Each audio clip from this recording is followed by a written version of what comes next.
भव्य नजारा हम दिखा रहे हैं और अब इंतजार है मेहमानों का। देखते हैं कितनी देर में एक एक करके सभी वहां पर आना शुरू करेंगे और उसके बाद से जैसा हम लोग पहले मेन्यू की भी खूब बात कर रहे थे, लेकिन आज का दिन और ये प्रीति भोज जो है इसका स्वाद कुछ और ही आएगा, क्योंकि एक जॉइंट डिक्लेरेशन हो पाया है। और इस जॉइंट डिक्लेरेशन के कहते हैं ना श्वेता कि कई बार अगर आपको शांतिपूर्ण रेजोल्यूशन और सहमति की तरफ भी बढ़ना पड़ता है तो उसके लिए एक अग्रेसिव स्टैंड लेने की जरूरत है, कॉन्फिडेंट स्टैंड लेने की जरूरत है, आत्मविश्वास से लबरेज। भारत उस भूमिका में सशक्त नजर आया आज। वाकई सोचिए ना, पिछली बार तक केवल एक शब्द को लेकर ऐसी लड़ाई छिड़ गई थी कि कोई एक बीच का रास्ता नहीं निकल पाया। वैसे में जब अमिताभ कांत यहाँ पर नाम लेकर उन डिप्लोमैट्स को, उन यंगस्टर्स को, एक तरह से युवा अफसरों का नाम लेते हैं यहाँ पर, तो वाकई समझ में आता है किस तरीके से दिन रात एक कर दिया होगा उस पूरी टीम ने इस चीज को जो आज हम सामने देख रहे हैं अपने, उसे सफल बनाने में। युद्ध शब्द का इस्तेमाल नहीं होना चाहिए, ये रूस की आपत्ति रहती थी। अमेरिका हमेशा इस बार भी कह रहा था, अमेरिका भी लास्ट तक ये कहता रहा कि नहीं, इसके रेफरेंस के बिना तो हम नहीं चाहते हैं कि किसी भी तरह का कोई स्टेटमेंट जारी हो। लेकिन देखिए, अब हर पक्ष अपने अपने हिसाब से संतुष्ट है। किसी को कुछ और चाहिए होगा, किसी को थोड़ा ज्यादा चाहिए होगा, लेकिन आखिरकार अगर एक ऐसा स्टेटमेंट जारी कर दिया जाता है, एक डिक्लेरेशन जारी कर दिया जाता है जिस पर सब में सहमति हो जाती है, तो ये पूरी उस टीम की, और आप सही कह रही हैं कि केवल ये नहीं कि आपको किसी के सामने झुक कर ये करना है, बल्कि आपको वो तय करना है कि किस तरीके से आप हर पक्ष को अपने हिसाब से मोड़ लेंगे और होगा उन पक्षों को वो पूरी दुनिया के हित में एक तस्वीर। धीरे से अब जो तस्वीर हमारे सामने आ रही है प्रधानमंत्री नरेंद्र मोदी और राष्ट्रपति द्रौपदी मुर्मू की, और साथ में जो मेहमान हैं वो आना शुरू भी कर चुके हैं, पहुंचना शुरू कर चुके हैं। ये जो पीछे धरोहर की तस्वीर है, ये एक बार फिर देखिए, वो ले जाएं चाहे उस जगह पर जाकर दिखाएं, लेकिन यहां पर G20 के इस बैकड्रॉप के साथ ही वो उसका पूरा वर्णन अपने सारे मेहमानों के लिए करना है। अंजना, बिल्कुल, और यही वो नजारा है जिस पर आपने देखा था सुबह में कोणार्क व्हील को दिखाया गया था, और उस चक्र के बाद अब पूरा भव्य नजारा, नटराज की मूर्ति लगाई गई है। हर संदेश में जो भारतीय परंपराएं हैं, सिविलाइजेशन है, ये मुझे लगता है राष्ट्राध्यक्ष नीदरलैंड्स के जो वहां पर पहुंचे हैं, एक एक करके सबका पहुंचने का सिलसिला शुरू हो चुका है और राष्ट्रपति द्रौपदी मुर्मू, प्रधानमंत्री, उनका स्वागत कर रहे हैं। तो ये तस्वीरें आप सीधे भारत मंडपम की देख रहे हैं और पीछे जो भारतीय आर्किटेक्चर को एक तरह से दर्शाती हुई तस्वीर है, उसके बारे में प्रधानमंत्री नरेंद्र मोदी जानकारी दे रहे हैं हेड ऑफ नीदरलैंड्स को। और भारत मंडपम में अब एक बार फिर मुझे लगता है कि जो आमंत्रित देश है उनके आने का सिलसिला शुरू हो चुका है। राष्ट्रपति द्रौपदी मुर्मू, प्रधानमंत्री नरेंद्र मोदी सभी मेहमानों का स्वागत करते हुए, और ये देखिए पारंपरिक भारतीय लिबास में अगली मेहमान पहुंची है वहां पर, ये देखिए, और ये मुझे लगता है कि कश्मीरी एम्ब्रॉयडरी उस पर दिखाई दे रही है। अगली मेहमान जो वहां पर पहुंची है,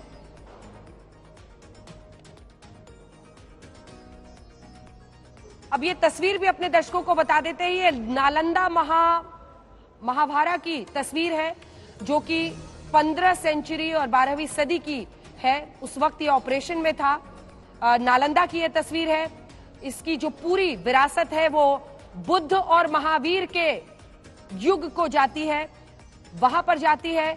और इसी के साथ एंशिएंट जो भारत है उसके एडवांसमेंट्स को लेकर, हमारे विजडम को लेकर, जो हमारा विवेक है, भारत की विविधता, भारत की काबिलियत, भारत की आजादी की जो सोच है, कैसे हम सामूहिक प्रशासनिक व्यवस्था स्थापित करते हैं, इसी के साथ ज्ञान कैसे बांटते हैं, नालंदा तो उसकी सबसे बड़ी पहचान है।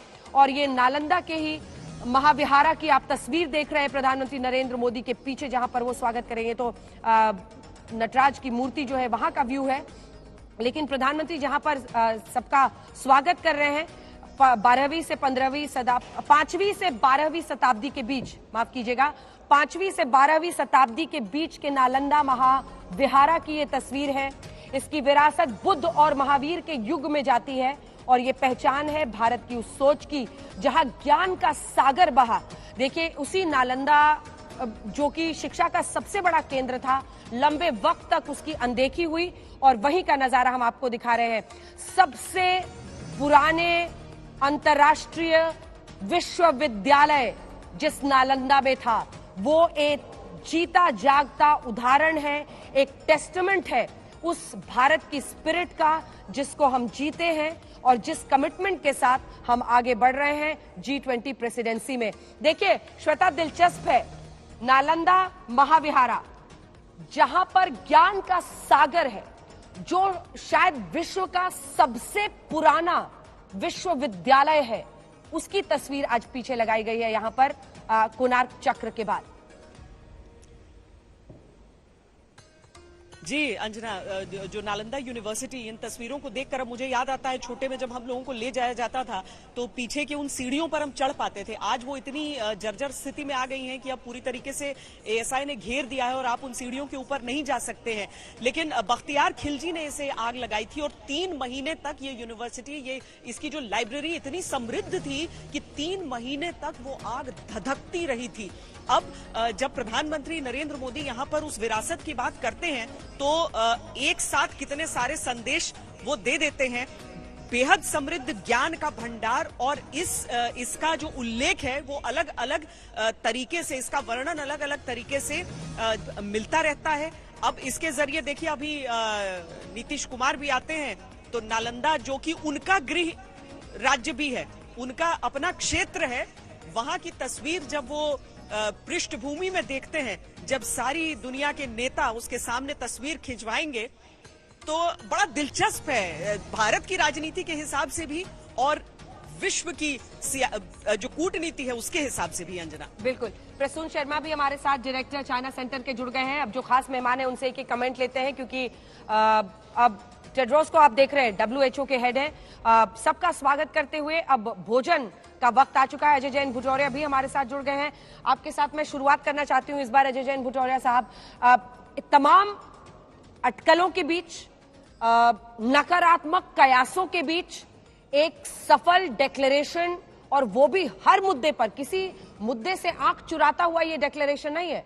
हमने हर मुद्दे को छूते हुए विश्व मंथन के बाद एक बड़ा ये कंसेंसस बनाने में सफलता हासिल की है।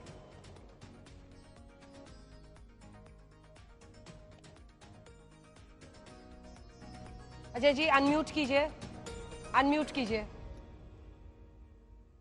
हाँ बिल्कुल, ये बहुत सक्सेसफुल G20 समिट रहा है और इसमें भारत जो है उभर कर एक वर्ल्ड लीडर के रूप में उभर के आया है, जहाँ पे भारत अपनी इकोनॉमिक पॉलिसीज और हेल्थ पॉलिसीज और बाकी एज ए वर्ल्ड लीडर उभर के आया। प्रेसिडेंट बाइडेन के साथ भी उनकी बहुत अच्छी मीटिंग रही, जहाँ पर जो डिस्कशन हुआ कि रिमोट कंट्रोल एयरक्राफ्ट और सेमीकंडक्टर, क्वांटम कंप्यूटिंग में पार्टनरशिप्स ग्रो करेंगी और इंडिया और US जो है एक बहुत स्ट्रॉन्ग पार्टनरशिप बिल्ड कर रहे हैं इंडो पैसिफिक रीजन में, जहाँ पे चाइना को काउंटर बैलेंस करे।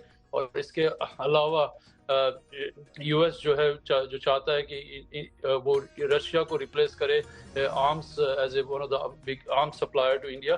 तो वो सारी बातें उभर कर आई है। और जहाँ तक यूक्रेन की बात थी, जो आपने अभी थोड़ी देर पहले कही थी कि उसकी भी अंडरस्टैंडिंग हो के डिक्लेरेशन में किसी वर्ड्स के ऊपर कोई अटके नहीं, तो ये एक पूरा वो दुनिया इसको अभी देख रही है जो ये हो रहा है इंडिया में, और ये एक बहुत अच्छी छवि है। यहाँ से जो 4 मिलियन 5 मिलियन जो हमारे इंडो अमेरिकन लोग हैं, वो सभी लोग बहुत प्राउड फील कर रहे हैं कि इंडिया की जो प्रगति हो रही है उसके ऊपर। बिल्कुल। हम अजय बांगा आप दिखाई दे रहे हैं और उनकी पत्नी भी, और भारतीय मूल के लोग जब अशोक सज्जनहार जी आते हैं तो एक अजब ही अनुभूति होती है। 3 लोग तो हम लोग सुबह से गिन ही चुके हैं, 3 लोग ऐसे हैं, अजय बांगा हो, ऋषि सुनाक हो और इसी के साथ जगन्नाथ जो कि मॉरिशस के राष्ट्राध्यक्ष हैं, प्रधानमंत्री हैं। किस तरह से आप देख रहे हैं? और आज भी देखिए इस बैकड्रॉप में नालंदा यूनिवर्सिटी को दिखाया जा रहा है, नालंदा महाविहारा। मतलब जो संस्कृति है उसको फुल इंपॉर्टेंस देते हुए पीएम नजर आ रहा है। जी बिल्कुल, आप ठीक कह रहे हैं। देखिए हमारी जो सांस्कृतिक विरासत है जी, उसको भारत ने इसमें बहुत अच्छी तरीके से इसको दर्शाया है, परंतु उसके साथ साथ जो हमारे जो पिछली विरासत है उससे तो हमको स्ट्रेंथ लेनी है, शक्ति लेनी है, ऊर्जा लेनी है, परंतु हमें आगे भी देखना है और आगे की जो टेक्नोलॉजी है अंजना जी वो भी उन्होंने दिखाया है बहुत। वहां पर जैसे आज सुबह आपके प्रोग्राम में वो बात कर रहे थे, जो हाँ आरबीआई का उन्होंने कहा है जो हम एक यूपीआई वॉलेट सभी जो अपने गेस्ट हैं उनको देंगे, जिससे कि चाहे उनके यहाँ पर अकाउंट्स हो या ना हो, उनको कुछ पैसा उनके उसमें अकाउंट में दिया जाएगा जिसको वो स्पेंड कर पाए। दूसरा, वहां पर जो भी जाते हैं तो आर्टिफिशियल इंटेलिजेंस से कुछ ऐसी महिलाएं हैं जो उनका वहां पर स्वागत करेंगी। तो यहाँ पर टेक्नोलॉजी को भी बहुत महत्व दिया गया है और अपना जो हेरिटेज है, लेगेसी है, हमारी जो संस्कृति है, सिविलाइजेशनल बैकग्राउंड है, उसको भी बहुत हमने महत्व दिया है।